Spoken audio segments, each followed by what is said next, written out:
बहुत सारे रूल्स समझे, एक एक करके आपको एग्जाम्पल के थ्रू समझाया गया वो रूल। तो आप लोग कोशिश करिए कि सारे रूल्स को एक बार एक ठीक से पढ़ लीजिएगा, ताकि उस रूल से रिलेटेड, उस कॉन्सेप्ट से रिलेटेड कोई आगे मीनिंग या कोई वर्ड मिले आपको, तो आपको पता चल जाए कि रनिंग में डबल एन होता है और स्टॉपिंग में डबल पी होता है।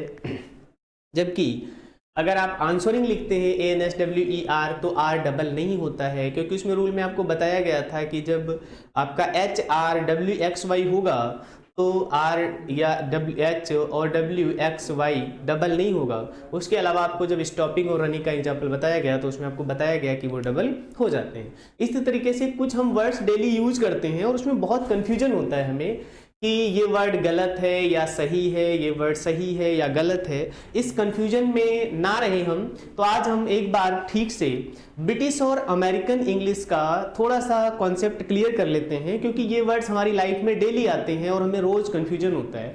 जैसे आपने देखा होगा बहुत बार हम लिखते हैं, अच्छा ये कुछ एग्जाम्पल्स हैं आपके लिए जिनकी स्पेलिंग आपको ठीक करके लिखना है, क्योंकि हम स्पेलिंग रूल पढ़ रहे हैं। तो स्पेलिंग रूल में जैसे यहाँ पे लिखा है एग्जैगरेशन, EXAGERATION, इसकी स्पेलिंग में कुछ गड़बड़ी है, स्पेलिंग गलत है, इसको आपको ठीक करके लिखना है और ये होमवर्क आपको कमेंट में पिन करना है, ताकि हम आपको देख सकें कि आप लोग जो कर रहे हो या जो आपको समझाया जा रहा है वो समझ आ रहा है कि नहीं आ रहा।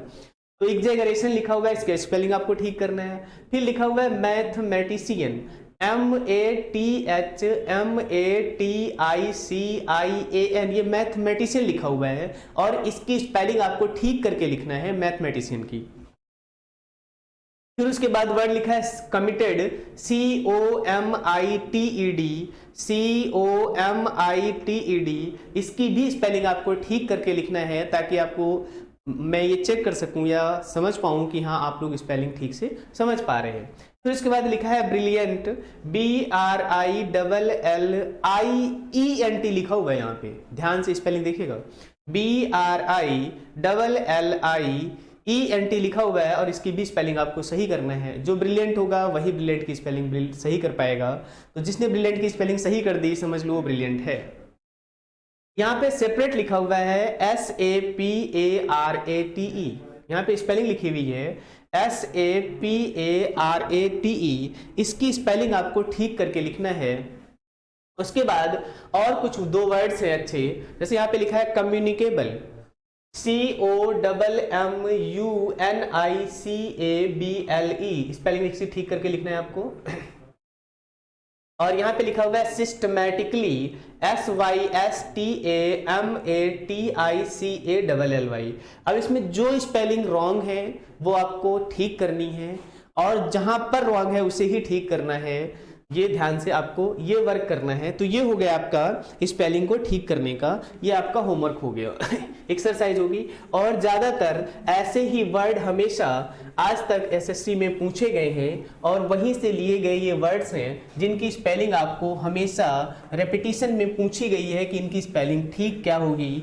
4 ऑप्शंस में से ये कुछ ऑप्शंस थे जो गलत थे या सही थे, इन्हीं को बताना था। तो आप भी इनको ठीक करके लिख सकते हैं। ये आपका होमवर्क हो गया, एक्सरसाइज हो गई। अब हम आज आगे डिस्कस करते हैं। हमने आपको बताया बहुत सारे वर्ड्स ऐसे होते हैं जब हम हमेशा कंफ्यूज होते हैं ये सही है या ये सही है। जैसे एक लिखा है, एक वर्ड लिखा है PROGRAM,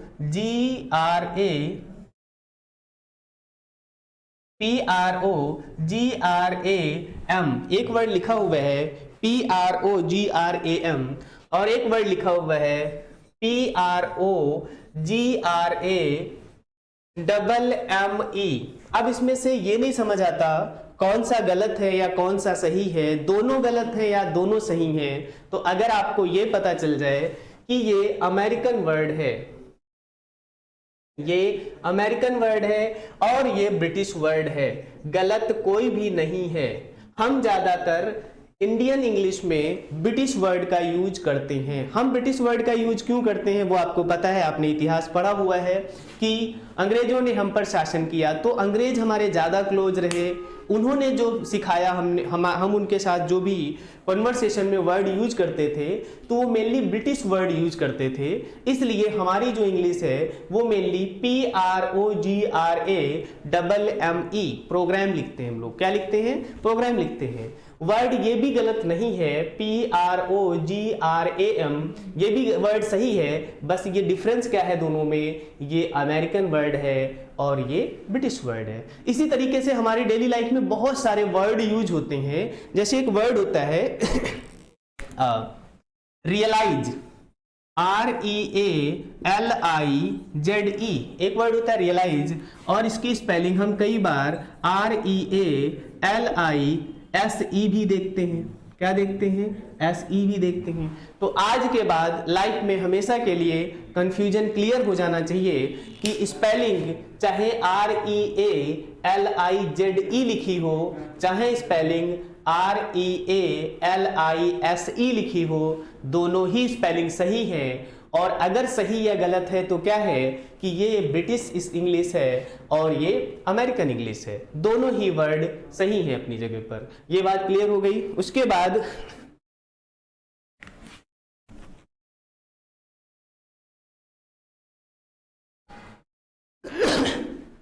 उसके बाद बहुत बार हम ये वर्ड देखते हैं ऐसे, जैसे हम देखते हैं कलर, COLOR, कलर की स्पेलिंग COLOR भी होती है और COLOUR भी स्पेलिंग होती है। तो अब देखने वाली बात है, COLOR ये भी स्पेलिंग होती है कलर की और COLOUR भी होती है। दोनों ही स्पेलिंग सही है, दोनों ही स्पेलिंग क्या है? सही है, बस एक ये ब्रिटिश इंग्लिश है और एक ये अमेरिकन इंग्लिश है। तो आज के बाद हमेशा के लिए कंफ्यूजन क्लियर हो जाना चाहिए कि स्पेलिंग दोनों ही सही है। अब देखिए एक चीज हम यहां पर रियलाइज कर सकते हैं कि जो अमेरिकन इंग्लिश है उसमें कंपैरेटिवली लेटर्स कम है। जो अमेरिकन इंग्लिश है PROGRAME, तो जो ब्रिटिश इंग्लिश है उसमें कंपैरेटिवली लेटर्स ज्यादा है। कोई भी वर्ड देख लीजिएगा, COLOR ये अमेरिकन इंग्लिश में लिखा हुआ है, COLOUR ये ब्रिटिश इंग्लिश में लिखा हुआ है। और जैसे देखिएगा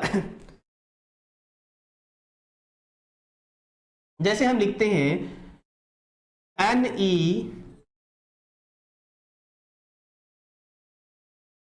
जैसे हम लिखते हैं डायलॉग, DIALOG, ध्यान से देखिएगा अमेरिकन इंग्लिश में कितना छोटा वर्ड है, DIALOG डायलॉग, और अगर हम ब्रिटिश इंग्लिश में लिखेंगे इसे तो DIALOGUE, इतना बड़ा वर्ड लिखा जाएगा, DIALOGUE। अब आपको यह ध्यान देना है कि जो ब्रिटिश इंग्लिश है उसके वर्ड कंपैरेटिवली हमेशा बड़े होते हैं, उनमें स्पेलिंग के ज्यादा लेटर्स होते हैं। जो अमेरिकन एक्सेंट होता है वो शॉर्ट होता है, इसलिए उसमें लेटर्स कम यूज किए जाते हैं। तो ये ध्यान रखना है कि प्रोग्राम ये वाला भी ठीक है और प्रोग्राम ये वाला भी ब्रिटिश भी ठीक है, दोनों की स्पेलिंग में डिफरेंस क्या है वो आपको याद रखना है।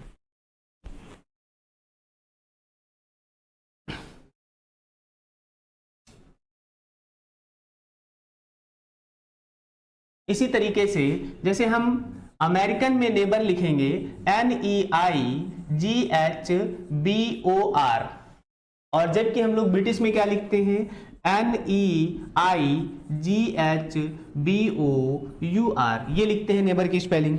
क्लियर हुई ये वाली बात? तो फिर सेम कॉन्सेप्ट है कि जो अमेरिकन इंग्लिश है उसमें लेटर्स कम है, जो ब्रिटिश इंग्लिश है उसमें लेटर्स ज्यादा है। तो ये बात ध्यान से देखना है। जैसे यहां पे एक वर्ड लिखा ह्यूमर, HUMOR, ह्यूमर, MOUR, ये वर्ड ध्यान देना है।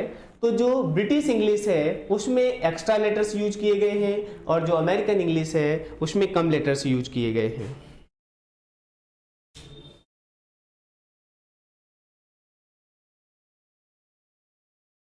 और देखिएगा,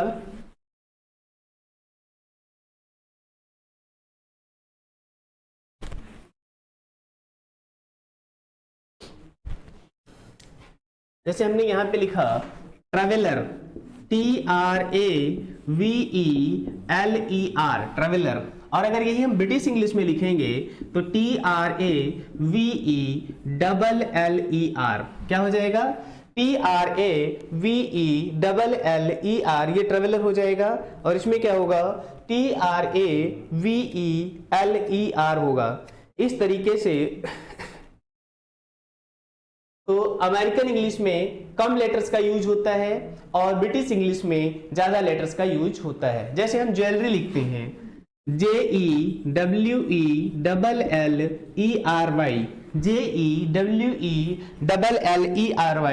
अगर इसको हम अमेरिकन इंग्लिश में लिखेंगे तो इसमें लेटर्स कम हो जाएंगे, JEWELLRY,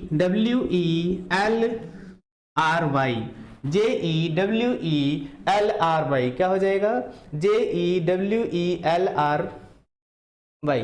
इसी तरीके से एक और डिफरेंस हमको देखने को मिलता है, जैसे हम लिखते हैं सेंटर, CENTER, या हम लिखते हैं सेंटर।